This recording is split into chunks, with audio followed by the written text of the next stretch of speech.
मैं राधेश्याम, पूर्व जिला पंचायत सदस्य बलिया।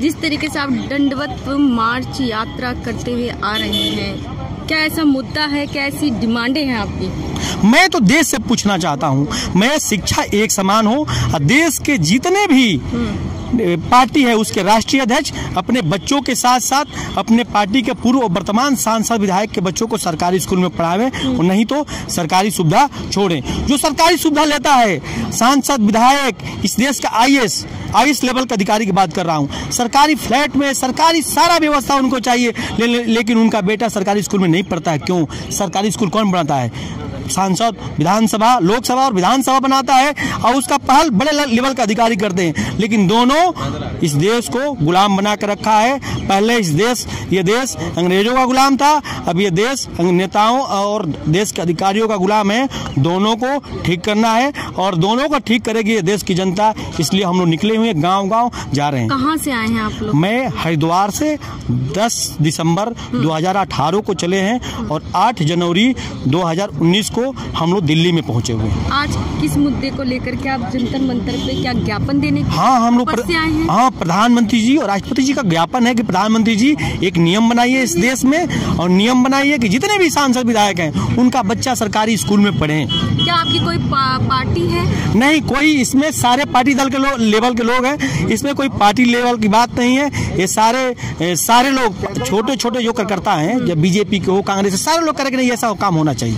आज जो मुद्दा आप उठा रहे हैं, ये मुद्दा आपने पहले क्यों नहीं उठाया है? मैं इसके पहले 4000 किलोमीटर साइकिल चलाया हूँ देश में। इसके बाद मैं दंडवत मार्च किया हूँ। महाराष्ट्र में हमारी गिरफ्तारी हुई है, बंगाल में हमारी गिरफ्तारी हुई है, बम्बे में हमारे, लखनऊ में हमारी गिरफ्तारी हुई है, आजमगढ़ में हमारी गिरफ्तारी हुई है। 4 मुकदमे हम पर हुए हैं और इसके बाद हम हरिद्वार से दंडवत करते हुए दिल्ली आया हूँ प्रधानमंत्री राष्ट्रपति जी को ज्ञापन देंगे। जो आप मांगे रख रहे हैं, क्या वो लीगल है या अलीगल है?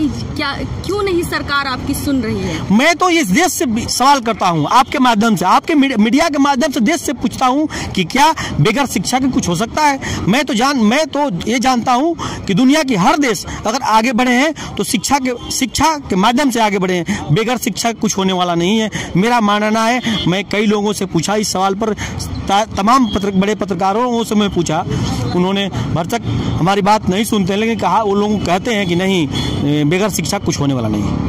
आप जो मांगे लेकर आए हैं, यदि वो मांगे पूरी नहीं होती हैं, उन पर संज्ञान नहीं लिया जाता है, तो आपके आगे क्या कार्रवाई होगी? एकदम आपको बता देते हैं कि आप देखते रहिए।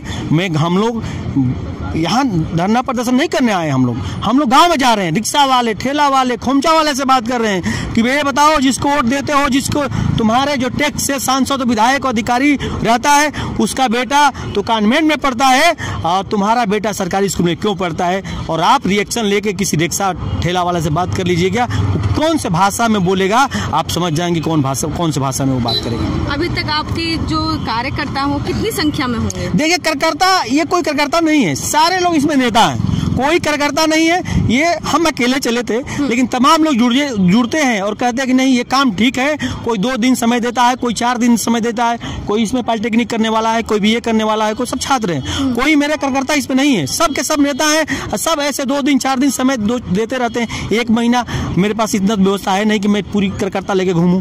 सारे लोग अपने खर्चे से आते हैं और अपने खर्चे से जाते हैं। 10 दिन कोई और रहेगा, 5 दिन और कोई रहेगा, 2 दिन और कोई रहेगा, ऐसे लोग रहते हैं। कोई मेरा आने वाले चुनाव के टाइम पे ही आप जंतर मंतर क्यों आए? मैं इसके पहले मैं बलिया से दिल्ली तक साइकिल चला कर आया था और गांव-गांव घूमते हुए 1 महीना के अंदर मैं दिल्ली पहुंच के प्रधानमंत्री जी को ज्ञापन दिया था। बलिया से पर कोई एक्शन हुआ नहीं? उस पर कोई एक्शन नहीं हुआ। मेरा एक्शन, ये नेता अधिकारी दोनों सुनने वाले नहीं है। मेरा मकसद इस देश की जनता को जगाना है। जिस दिन इस देश की जनता जग गई तो नेता, लगता है जगेगी। ये देश से अंग्रेजों को कौन भगाया? ये देश की जनता तो भगाई। तो इस देश के नेता और अधिकारी दोनों को ठीक करेगी इस देश की जनता, पूरा हमको विश्वास है। और जिस तरह हमको समर्थन मिल रहा है, गांव-गांव लोग कह रहे हैं, बात कर रहे हैं। मैं तो आ रहा था हरिद्वार से, तो एक प्रधान को बुलाया गया, एक प्रधान जी, आपका बेटा तो कॉन्वेंट में पढ़ता है, आप हम लोग वोट दिए, तो कहे आप लोग कहेंगे तो मैं तो पढ़ा दूंगा, लेकिन हमारे सांसद जी, हमारे विधायक जी के बेटा भी तो कॉन्वेंट में पढ़ता है। तो लोग जग रहे हैं, जहाँ तक हमारा विश्वास है। आप भी पता करिए। आप पॉलिटिकल पार्ट का कोई हिस्सा तो नहीं बनना चाहते?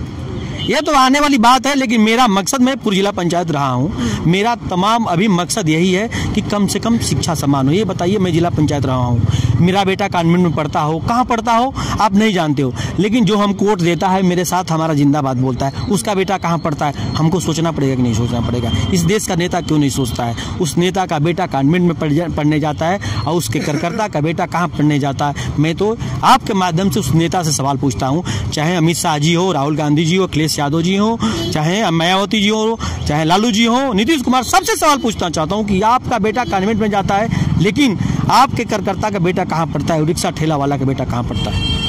संदेश क्या देना चाहेंगे तमाम जनता को? मैं संदेश नहीं देना चाहता हूं, मैं निवेदन करना चाहता हूं कि आप जो भी नेता जाता है, किसी पार्टी दल का हो, आप किसी को वोट दीजिए, मैं नहीं कह रहा हूं, लेकिन आप कहिए कि शिक्षा व्यवस्था इस देश का ठीक होना चाहिए। हम जैसे अपने बेटे को शिक्षा व्यवस्था दे रहे हो, हमारे बेटे को शिक्षा व्यवस्था ऐसे दे दो। हमको कुछ नहीं चाहिए, सब चीज बंद करो, गैस सब्सिडी सब कुछ नहीं चाहिए। हमारा जब बेटा देश का कलेक्टर बन जाएगा, हमारा देश का बेटा वैज्ञानिक बनेगा, हमारा बेटा इस देश का बड़े इंजीनियर बनेगा, तो हमको क्या जरूरत है? हमको गैस का सिलेंडर का सब्सिडी लेने का, फ्री में राशन लेने का? हमारे बेटा को शिक्षा करिए, शिक्षित बनाइए, हमको कुछ नहीं चाहिए, हम फ्री में रहना चाहते हैं। अपील क्या करेंगे सरकार से?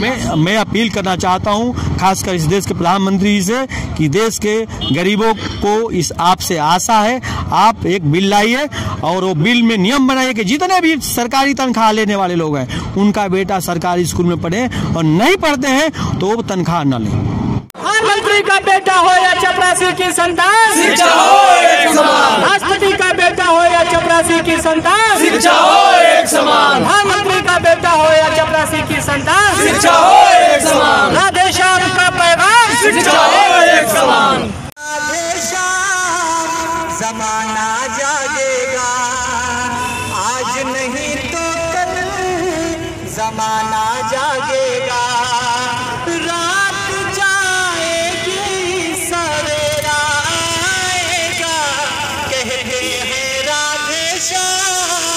जमाना जागेगा, एक तरह की शिक्षा होगी, एक तरह का ज्ञान वही पढ़ेंगे निर्धन बच्चे, जहाँ पढ़े धनवान। एकता का ऐसा सुंदर राज आएगा, कहते हैं राधे श्याम जमाना जागेगा, आज नहीं तो कल जमाना जागेगा।